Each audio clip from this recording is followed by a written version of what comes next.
नमस्कार, मैं रेणु सिंह नाम बुलाऊंगा ऑनलाइन क्लासेस में आपका स्वागत करती हूँ। आज का मेरा टॉपिक है गोखले विधेयक 1911 या गोखले बिल 1911। आइए अब हम जानें कि गोखले बिल क्या है।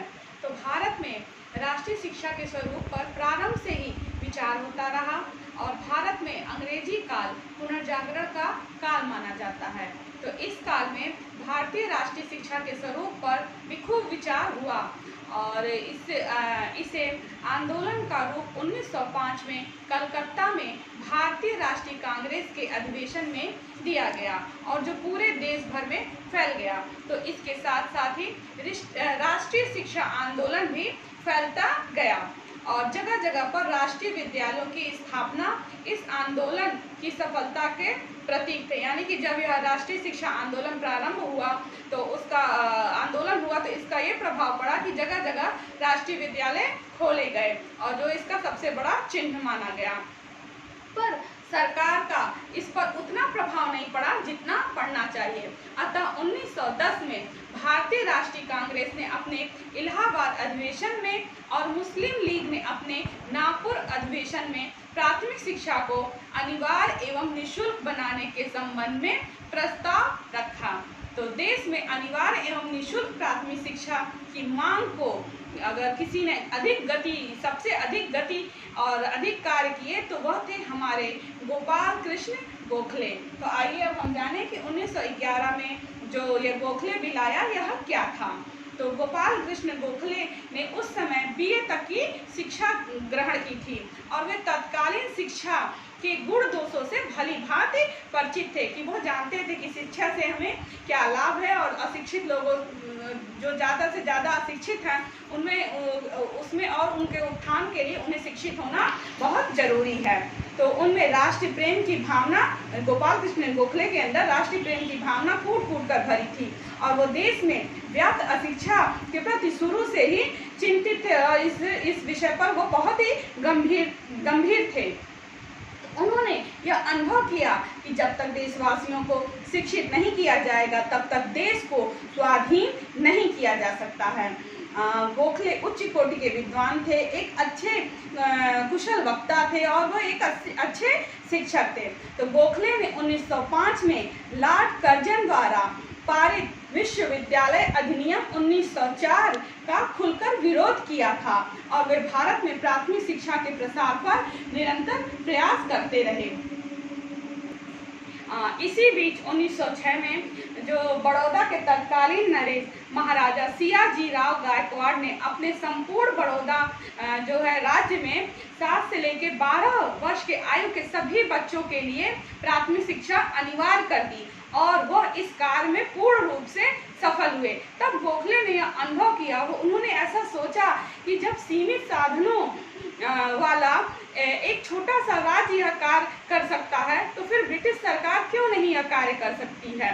अतः उन्होंने इसके लिए अपने स्तर से प्रयास आरंभ किया और गोखले ने अपना एक प्रस्ताव 1910 में केंद्रीय धारा सभा में उन्होंने वो जो केंद्रीय धारा सभा है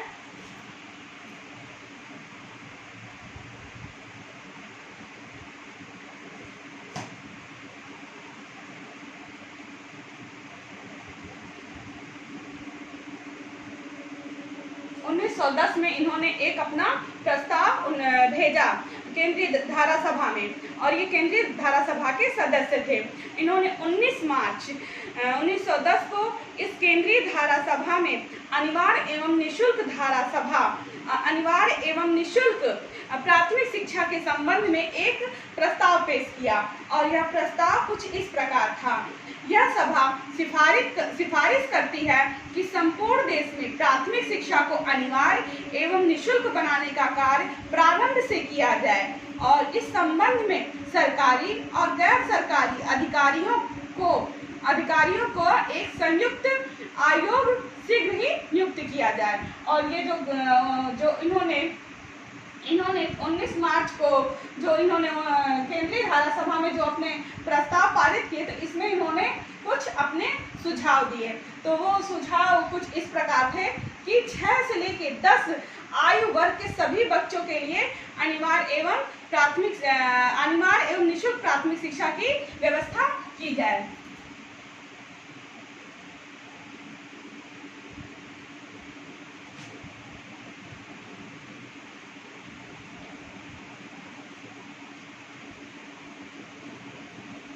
इसी के अंतर्गत इन्होंने दूसरा सुझाव दिया कि प्राथमिक शिक्षा के लिए केंद्र में अलग से प्राथमिक शिक्षा विभाग खोले जाएं।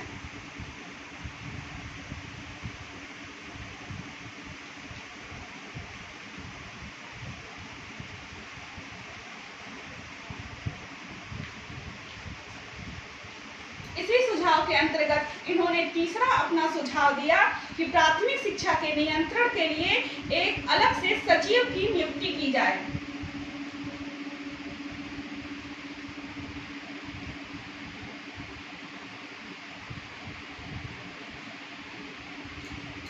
अब इसी के अंतर्गत इन्होंने अपना जो अगला सुझाव दिया कि स्थानीय निकाय और प्रांतीय सरकारें प्राथमिक शिक्षा पर होने वाले व्यय को 1:2 के अनुपात में वहन करें।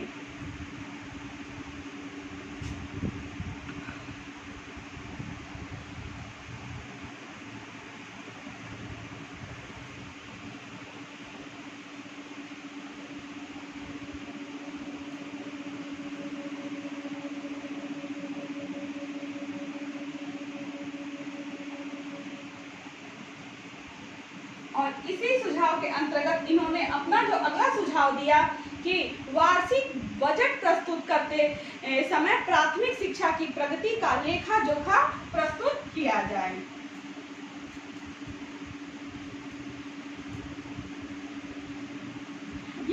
यह तो 1910 में जो गोखले जी ने जो केंद्रीय धारा सभा में अपने प्रस्ताव जो प्रस्तुत किए थे, तो उसमें उन्होंने ये कुछ सुझाव दिए थे।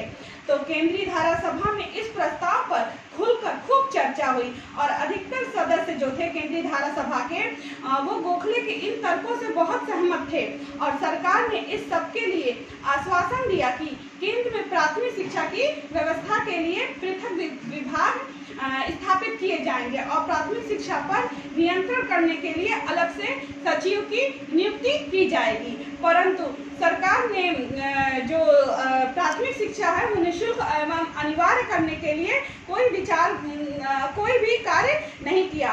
तो इसके अगले कदम में जो गोपाल कृष्ण गोखले हैं 1911 में जो गोपाल कृष्ण गोखले ने 16 मार्च 1911 को जो है केंद्रीय धारा सभा में अपना एक प्रस्ताव जो है प्रस्तुत किया और उसमें जो इन्होंने कुछ मुख्य धाराएं उनकी कुछ इस प्रकार हैं। तो उन्होंने जो पहली धारा में यह बात कही कि भारत में अनिवार्य प्राथमिक शिक्षा आरंभ करने का समय आ गया है। प्रारंभ में यह नियम उन्हीं क्षेत्रों में लागू की जाए जिनमें बच्चों का एक निश्चित प्रतिशत प्राथमिक स्कूल में शिक्षा प्राप्त कर रहा है और जो है इस प्रतिशत को निश्चित करने का जो अधिकार है गवर्नर जनरल की काउंसिल को होगा। यानी कि जो गोखले ने अपने जो अपने केंद्रीय धारा सभा में जो इन्होंने 1911 में जो प्रस्ताव रखा, तो उसमें ये बात कही कि शुरू में वहीं पर प्राथमिक विद्यालय में निःशुल्क एवं अनिवार्य शिक्षा की जाए जहां कुछ निश्चित अनुपात में बच्चे उपस्थित हों। अगर बच्चे ही नहीं रहेंगे, अगर एक निश्चित अनुपात ही नहीं रहेगा तो उनकी योजना सफल नहीं होगी। फिर इसी के अंतर्गत इन्होंने जो दूसरी बात कही यह रखी थी कि स्थानीय निकायों को यह अधिनियम लागू करने के पूर्व प्रांतीय सरकार की अनुमति लेनी होगी। यानी कि जो स्थानीय निकाय हैं, अगर उनको अपने क्षेत्र में प्राथमिक विद्यालय में निःशुल्क एवं अनिवार्य शिक्षा अगर व्यवस्था करनी होगी तो उसके लिए उनको अपने प्रांतीय सरकार से अनुमति लेनी होगी। और तीसरी बात यह इन्होंने कही कि स्थानीय निकाय को यह अधिकार होगा कि वे इस अधिनियम को अपने पूरे क्षेत्र में लागू करें अथवा किसी एक सीमित भाग में लागू करें। यानी कि स्थानीय निकाय को यह छूट दी गई कि वह जो यह अधिनियम आएगा, यानी जो ये प्राथमिक शिक्षा निःशुल्क एवं अनिवार्य है, अगर स्थानीय निकाय चाहे तो वो पूरे क्षेत्र में लागू कर सकती है, चाहे अपने कुछ सीमित जो जगह है, क्षेत्र है, वहाँ पर लागू कर सकती है। इसी के अंतर्गत उन्होंने जो अगली बात कही कि जिन क्षेत्रों में यह अधिनियम लागू होगा उन क्षेत्रों के अभिभावकों को 6 से 10 वर्ष के आयु वर्ग के बच्चों को प्राथमिक स्कूल में भेजना अनिवार्य होगा। यदि किसी अभिभावक ने इस नियम का उल्लंघन किया तो अभिभावकों को दंडित दिया जाएगा। उस दंड का क्या स्वरूप होगा उसके बारे में उन्होंने बाद में बताया। और फिर इसी क्रम में उन्होंने अगली बात यह कही कि पहले यह अधिनियम बालिकों की शिक्षा के लिए लागू किया जाएगा, उसके बाद बालिकाओं की शिक्षा के लिए लागू होगा। यानी पहले जो है बालक जाएंगे, उसके बाद बालिकाओं के लिए अनिवार्य एवं निःशुल्क शिक्षा की जाएगी। इसी के अंतर्गत उन्होंने अगली बात यह कही कि इस शिक्षा पर होने वाले व्यय को जो शिक्षा पे जो भी खर्च होगा इसे स्थानीय निकाय और प्रांतीय सरकारें 1:2 के अनुपात में वहन करेगी। और इसके क्रम में अगली बात यह कही कि स्थानीय निकाय यदि उचित समझे तो अपने क्षेत्र में शिक्षा कर भी लगा सकती है, यानी कि जो क्षेत्र शिक्षा कर देने के लिए सक्षम होगा और स्थानीय निकाय वो शिक्षा कर लगा सकती है। और इसमें अगली बात यह कही गई कि जिन अभिभावकों का जो प्रति माह जो है 10 रुपए से कम आय होगा तो उनके बच्चों को कोई शुल्क नहीं देना होगा। इस विधेयक पर इन्होंने जो ये अपने शिक्षा की मुख्य धाराओं की बात कही तो इस पर 2 दिन तक बहुत बड़ी बहस हुई और गोपाल कृष्ण गोखले ने अपने इस बिल के पक्ष में बहुत से तर्क प्रस्तुत किए। तो अब इसके विपरीत जो है सरकारी जो प्रवक्ता थे, इनके की अपोजिट जो दल के थे, वो सरकारी प्रवक्ता हरटांग बटलर ने इस विधेयक का विरोध किया और उन्होंने अपने पक्ष में कुछ तर्क प्रस्तुत किए। उनमें से जो पहला तर्क यह था कि यह विधेयक समय से पहले रखा गया है और इस समय प्राथमिक शिक्षा को अनिवार्य बनाने में बहुत कठिनाई है, यानी कि अभी वह समय नहीं आया है कि हम जो है शिक्षा पर इतना अपना व्यय खर्च करें कि प्राथमिक शिक्षा को हम अनिवार्य और निःशुल्क कर सकें। इसी क्रम में उन्होंने अगली जो अपनी तर्क प्रस्तुत किया कि प्रांतीय सरकारें अभी से इसके पक्ष में नहीं है, यानी कि प्रांतीय सरकारों ने अभी से अपना हाथ खड़ा कर दिया। और फिर तीसरी तर्क उन्होंने यह प्रस्तुत की कि स्थानीय निकायों ने भी इस संदर्भ में अपनी असमर्थता प्रकट की है, यानी कि प्रांतीय सरकारों ने तो अपने हाथ खड़े ही कर दिए, स्थानीय निकायों ने भी अपनी असमर्थता प्रकट की है। और इसी क्रम में जो अपना अगला तर्क उन्होंने यह दिया कि सामान्य भारतीय जनता इसके लिए कोई मांग नहीं कर रही, यानी कि जो आम जनता है वो अभी शिक्षा के जो शिक्षा की जो प्राथमिक शिक्षा की निःशुल्क एवं अनिवार्य जो शिक्षा व्यवस्था है इसकी अभी कोई मांग नहीं कर रही है। और इसी क्रम में उन्होंने अगला अपना यह तर्क प्रस्तुत किया कि शिक्षित भारतीय भी इसकी अनिवार्यता के पक्ष में या नहीं है।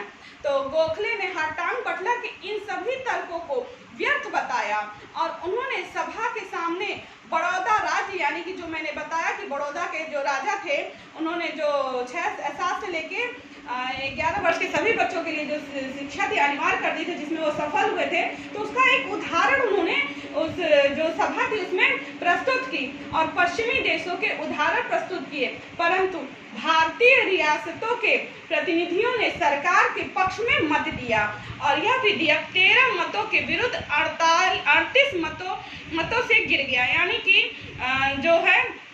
जो सरकार के तरफ अधिक जो अपने ही देश के प्रतिनिधि भारतीय रियासतों के प्रतिनिधि थे वो सरकार के तरफ हो गए और जो है उनका ये जो विधेयक था इन मतों से वो 13 मतों के विरुद्ध 38 मतों से गिर गया।